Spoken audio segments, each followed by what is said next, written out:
Welcome friends, ફિઝિક્સમાં તમારા બધાનું સ્વાગત છે.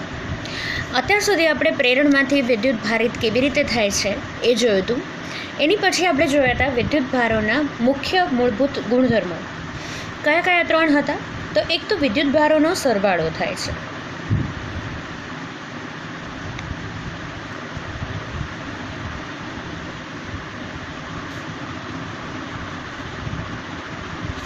વિદ્યુત ભારનું સંરક્ષણ થાય છે.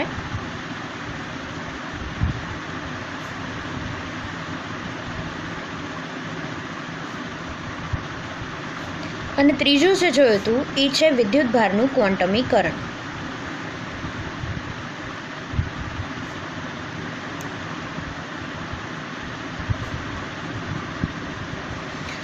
હવે એમાં પહેલું જોઈએ તો વિદ્યુત ભારોનો સરવાળો પહેલું છે, બરાબર.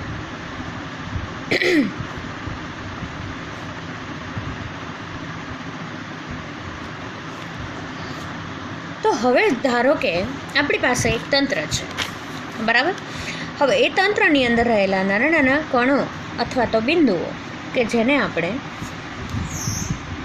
Q1, Q2, Q3, Q4, Q5, Q6, Q7 એવી રીતે અલગ અલગ પ્રકારના નામો આપીએ. આ બધા જ છે એ અલગ અલગ વિદ્યુત ભારો ધરાવે છે. હવે આપણે આ ધારો કે બંધ સપાટી છે એની અંદર રહેલો કુલ વિદ્યુત ભાર શોધવો છે. તો સરવાળો એટલે શું? તો કે બેઝિક સરવાળો થાય. બેઝિક સરવાળો એટલે શું? તો કે આ બધાનું તમે ટોટલ કરો એટલું આ આખા તંત્રનો વિદ્યુત ભાર થાય. કહેવાનો મતલબ શું છે? તો કે Q બરાબર શું થશે? Sigma over n is equals to 1 to 7 Qn. એટલે કે Q1 plus Q2 plus Q3 plus Q4 plus Q5 plus Q6 plus Q7, બરાબર. તો આ શું થયું? તો કે વિદ્યુત ભારોનો બેઝિક સરવાળો. એવી રીતે કોઈ પણ તંત્ર માટે તમે લાગુ પાડી શકો કે જ્યાં આગળ એક કરતાં વધારે વિદ્યુત ભારો હાજર હોય અને આપણે આખા તંત્રના વિદ્યુત ભાર વિશેની ચર્ચા કરવાની હોય ત્યારે આપણે શું કરશું? હંમેશા વિદ્યુત ભારોનો સરવાળો કરીશું, બરાબર છે. બીજું છે વિદ્યુત ભારનું સંરક્ષણ. તમે ઉર્જાનું સંરક્ષણ ભણ્યા હશો, બરાબર. તો વિદ્યુત ભારનું સંરક્ષણ. ઉર્જાનું સંરક્ષણ શું આપણે હતું? તો કે ઉર્જાના સંરક્ષણમાં આપણે એવું કહેતા હતા કે ઉર્જાનો ઉત્પાદન કે નાશ શક્ય નથી.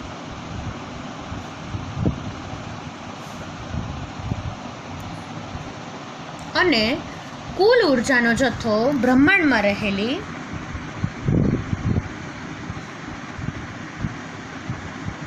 અચળ રહે છે.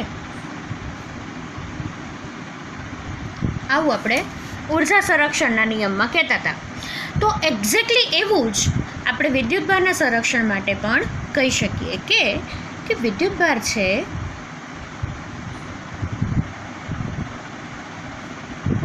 ઉત્પાદન કે નાશ કરી શકાતો નથી.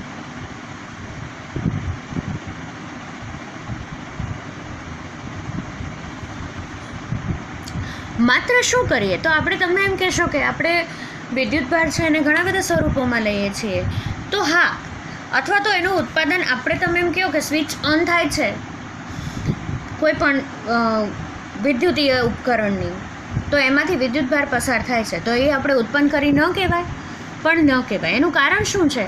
તો કે સપોઝ તમારી પાસે બેટરી છે, સાદી સિમ્પલ રિમોટ છે, એની અંદર જો બેટરી નહીં હોય એટલે કે સેલ નહીં હોય તો રિમોટ ચાલશે નહીં. તમે રિમોટની સ્વિચ જેવી દાબશો એ ભેગું શું થશે? તો કે એની ભેગી તમારે ટીવી સાથે એનું કનેક્શન થશે અને સ્વિચો દબાશે. 1 2 3 4 5 6 તમે જે નંબરની ચેનલ જોવા માગતા હશો એ તમે જોઈ શકશો. હવે તમે અહીંયા સ્વિચ દબાવો છો એટલે એ આ વિદ્યુતીય ઉપકરણની જેમ સ્વિચ ઓન ઓફનું જ કામ થયું. એ શું થાય? એની અંદર નીચે એક બટન સેલ જેવું રહેલું હોય એટલે એ નીચે જેવું એ ટચ થાય એટલે શું થાય? તો કે સપ્લાય ચાલુ થાય અને એને કારણે એ સપ્લાયને લીધે રિમોટ છે એ રિમોટને દ્વારા ટીવી ઓપરેટ થાય, બરાબર. તો હવે અહીંયા તો આપણે વિદ્યુતભારનું ઉત્પાદન કર્યું એમ ન કહેવાય, પણ એવું નથી. કેમ એવું નથી? કે આપણી પાસે જે સેલ છે એની અંદર શું છે તો કે વિદ્યુતભારનો સંગ્રહ થયેલો છે. બરાબર.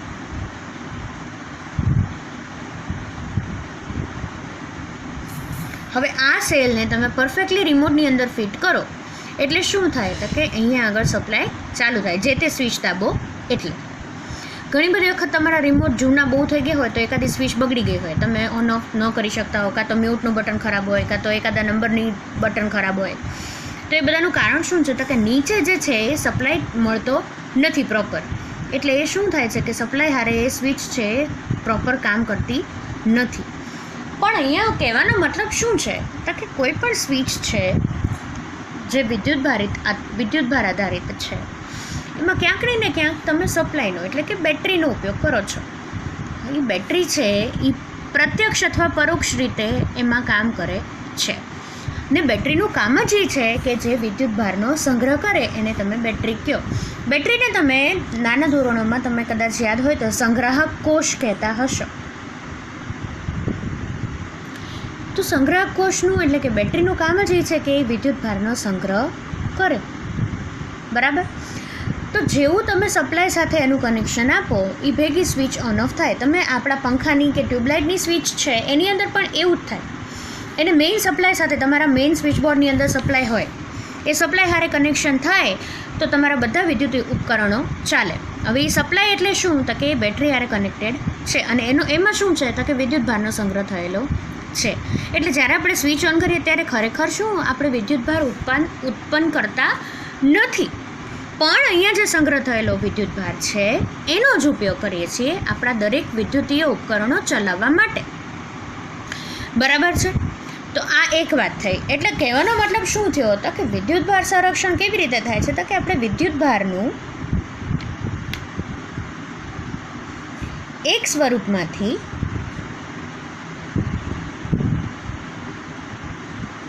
બીજા સ્વરૂપમાં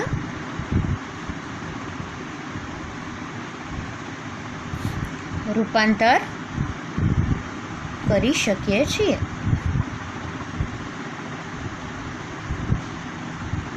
બરાબર. તો હવે જ્યારે તમે ટ્યુબલાઇટ ઓન કરો છો ત્યારે શું થાય છે કે સ્વિચ ઓન થઈ, આપણી કળ ઓન થઈ. બરાબર. હવે એ કળ ઓન થયા પછી શું થાય છે તો કે વિદ્યુતભાર એની અંદરથી પસાર થાય છે કે જે વિદ્યુત પ્રવાહના સ્વરૂપે હોય છે. પણ તમને જ્યારે ટ્યુબલાઇટ ઓન કરો ત્યારે એ કાંઈ વિદ્યુતભાર દેખાય છે ચોખ્ખા? ના.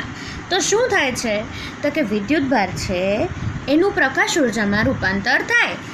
તો વિદ્યુત ઉર્જાનું આપણે શું કર્યું? પ્રકાશ ઉર્જામાં રૂપાંતરણ કર્યું. બરાબર. પ્રકાશ દેખાય છે ને તમને? આમાં નથી આપણે વિદ્યુત ઉર્જા ઉત્પન્ન કરી, બરાબર, કે નથી વિદ્યુતભાર ઉત્પન્ન કર્યો. માત્ર ને માત્ર જે વિદ્યુતભાર સંગ્રહ પામેલો હતો આપણા સપ્લાય સાથે એનું માત્ર રૂપાંતરણ પ્રકાશ ઉર્જામાં કર્યું. સ્વિચે કામ શું કર્યું તો કે ટ્યુબલાઇટ ચાલુ કરવાનું, આપણને પ્રકાશ પૂરું પાડવાનું. તો આ છે વિદ્યુતભારનું સંરક્ષણ. અને ત્રીજું છે ક્વોન્ટમીકરણ. વિદ્યુતભારનું ક્વોન્ટમીકરણ એટલે શું તો કે કોઈ પણ વિદ્યુતભાર છે ગમે એટલી સંખ્યા ન હોય એ ઈ સાથે ઈના ગુણાંકમાં પૂર્ણ ગુણાંકમાં હશે. ઈ શું છે તો કે ઈ છે એ આપણો ઇલેક્ટ્રોન અથવા પ્રોટોન પરનો વિદ્યુતભાર છે. 1.6 × 10⁻⁹ કુલમ. આ ઈને આધારે આપણે કોઈ પણ બાકીના વિદ્યુતભારોને શું કરીએ છીએ તો કે ગણીએ છીએ. ધારો કે આપણો ક્યુ વિદ્યુતભાર છે, એન સંખ્યામાં આપણી પાસે હાજર વિદ્યુતભારો છે તો એને શું કહીએ છીએ? NE. એન છે એ શું છે? વિદ્યુતભારોની સંખ્યા. સપોઝ 2 વિદ્યુતભાર છે આપણી પાસે, તો 2 વિદ્યુતભારની સંખ્યા કેટલી થશે? Q બરાબર 2E. એની જગ્યાએ 1.6 × 10⁻⁹ મૂકવાનું. બરાબર છે. તો આનો મતલબ શું થયો તો કે તમે કોઈ પણ એન લઈ લ્યો, એને તમારે ઈ સાથે ગુણવાનો છે. આ જે છે એને કહેવાય વિદ્યુતભારોનું ક્વોન્ટમીકરણ. તો આ આપણા વિદ્યુતભારના મૂળભૂત ગુણધર્મો છે. વિદ્યુતભારોનો સરવાળો થાય, વિદ્યુતભારનું સંરક્ષણ થાય અને વિદ્યુતભારનું ક્વોન્ટમીકરણ. બરાબર. તો હવે પછી આપણે કુલમનો નિયમ જોવાનો છે. જો આટલામાં કાંઈ ખબર ન પડી હોય તો મહેરબાની કરીને મને કોમેન્ટ સેક્શનની અંદર જણાવશો. બરાબર. Thank you so much.